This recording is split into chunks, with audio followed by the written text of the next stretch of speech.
Hey guys, so I'm going to show you some tips on doing a heating service for a York unit. So first thing I did, I checked for some codes. This guy has ducted exhaust. It goes to the roof because it's kind of an enclosed space up here. So pop that guy off, pop my burner cover off, controls cover. I already inspected the blower. It's a direct drive. We'll do an amp draw on that. Bearings feel okay.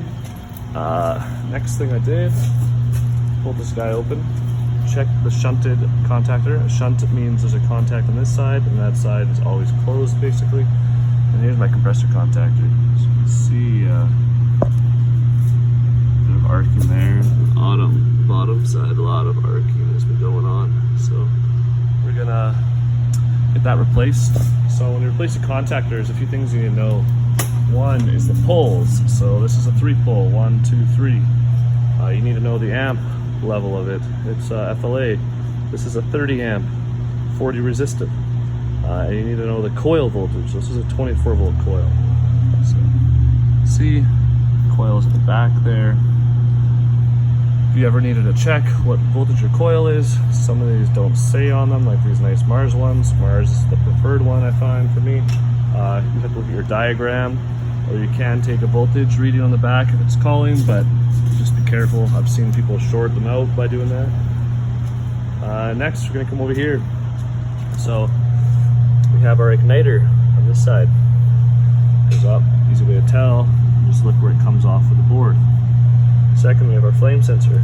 I already pulled it off, I pulled it out. So with these services, we usually clean them up. Scotch-Brite.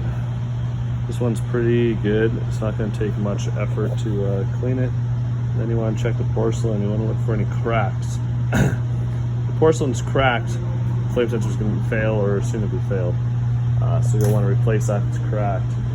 It's kind of an interesting one. I have a few apprentices that have asked me questions. Where's the pressure switch? Where's the pressure switch? If you look, there's no pressure switch anywhere. So on these York units, it's this guy right here. I don't know if many of you know what it is. It's called a centrifugal switch. There's a mechanism inside that holds tight, and as it spins, centrifugal force causes the small contact of this to open, and once it hits about 75% speed, it fully opens, and then the contacts will close, allowing power, confirming that there is airflow going through the inducer, and it's spinning at the required speed. Usually that motion is at 75% is where its centrifugal force will cause it to spread apart and contacts touch. So that is called a centrifugal switch. That's why there's no pressure switch.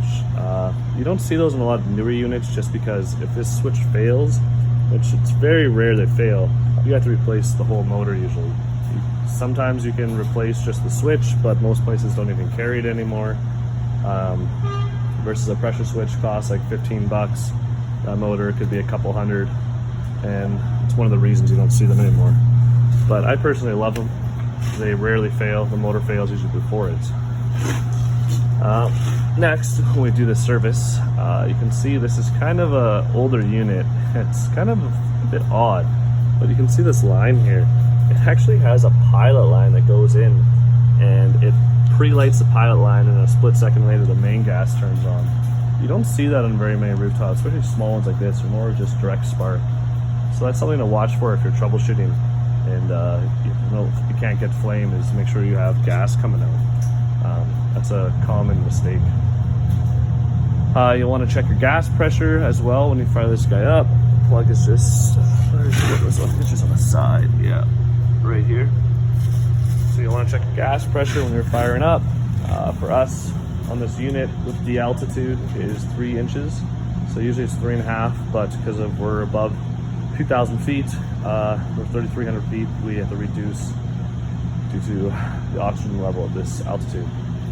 So we're gonna jumper on heat, verify our flame signal. To do flame signal, you need just a Fluke 902. It's a great meter. Go right here to microamps. And then you would tie your meter in series with your flame sensor. So I usually undo the wire, stick one right here, make sure you have good contact.